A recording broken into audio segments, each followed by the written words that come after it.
Samaritan. The Good Samaritan is an amazing story. I think many of us have read this, have studied it. I know I've heard some great messages on it in the past. I've preached it before in different places.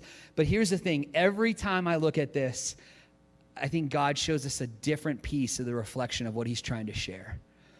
It jumps off with this idea of this story of a Good Samaritan action that I got to witness firsthand in the hearing of the story happen. So when we lived in Paris, my French is horrible. My French is still horrible. But at least I was trying to learn it. So I was going to school in the middle of Paris at this place, Alliance Française. And it's a place that's taught French since the 1800s. And so people are there from all across the world. In fact, my class had 10, 11 nationalities just in my small class number. I think there was like 13 of us. And there was all different nationalities that were represented.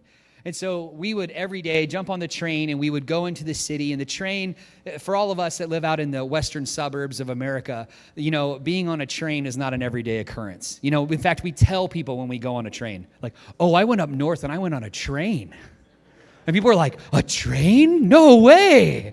Were there robbers with guns? It's like this whole thing, like it's a cowboy movie. But for many people across these big mega cities across the world, like a train is just part of the deal, man. Like you don't have a car, this is your car. And this is how it is in Paris. This is the train in Paris. And you can see it gets crowded, it gets crazy, it gets cramped. You can see in this next picture, everyone is holding on. There's a lot of arms up like this, holding on to rails. There's a lot of body odor. You know what I'm saying? There is a reason. I wore a scarf in France. I wore a scarf in winter. I wore a scarf in summer. I wore a summer scarf that I would spray cologne on, and I would dig my face down into that scarf to keep from my fellow patrons on the train's wonderful aroma as they ate curry and they ate other things, and they did not bathe. And I was like, thank you, Jesus, for the wonderful people that made the oils in this thing. And I would breathe deeply into it. And that was the same as I went to school on this day. It's packed, it's crazy, it's crowded. And it wasn't a strange occurrence to see someone get robbed on the train. And it's not the way you think of. It's not like someone would hold them up or try to beat them up. Most of the time it's snatch and grab. So there's a lot of purses, a lot of phones. In fact, a lot of times you would hear there's a bell that happens right before the doors close. It's a beep, and then the doors close. And so you would hear that beep. And as soon as you would, man, you'd have to see if anyone's going to move. And sometimes there'd be someone by the door, and they would run and grab and snatch someone's phone and jump out the doors right before the doors close like that. And you see they can't get off the train, and now their phone is gone. And you could see the robber right there. They're walking away with the phone. And I saw it happen, and I was like, man, I saw people get pickpocketed. I walked up on people, going to the airport or something, and you'd see their whole backpack opened or sliced across the bottom, and you're like, oh, they're about to have a terrible day.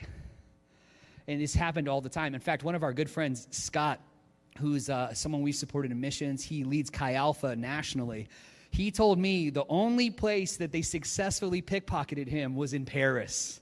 And he was on the train, and he had his wallet in his back pocket, and he turned and was talking to somebody. Now, Scott's been in 100 countries over that. And this is the only place they successfully pickpocketed him. They grabbed his wallet, and Scott felt it. He grabbed the person's arm, and the person jumped outside the train door, and he was holding on to the person's arm.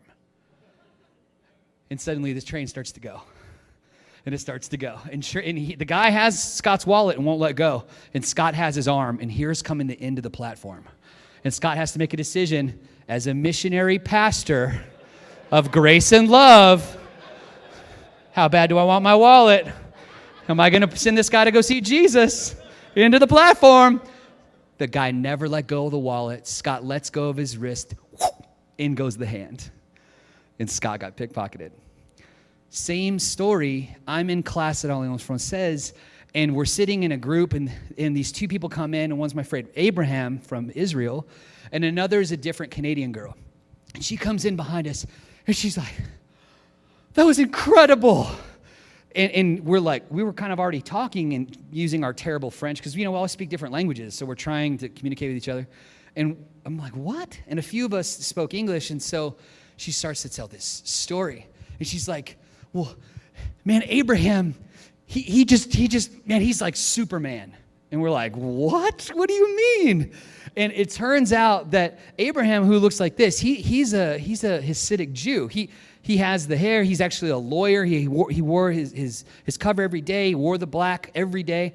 You know, he looks apart. It was very interesting. He was in group, and so there's people from Pakistan in the group and people from other places that naturally would be enemies of country.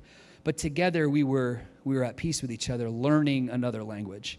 And this girl comes in and she's like, well, he just jumped in and he stopped someone from robbing someone. And I was like, what? And we turned to Abraham. He had come into class like it was no big deal, just sat down, just chilling. And we're like, no way. And she goes, no, you don't get it. This guy runs off the train and snatches her purse and starts running. Abraham jumps up in the air and jump kicks this dude in the face and gets the purse back and walks it over and hands it back to the woman and then goes to class. And we were like, what happened? Just like this next picture. Bah! Like, wow! Like, we were like just looking at him and he's like, no big deal.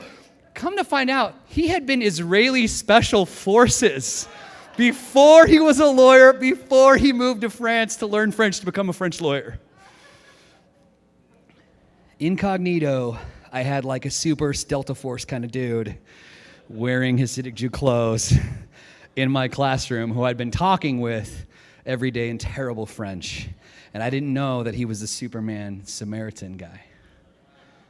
He was willing to put it out there to jump in for somebody else. And man, I love that idea in a story where it picks up and someone is willing to go out of their way to show love to your neighbor.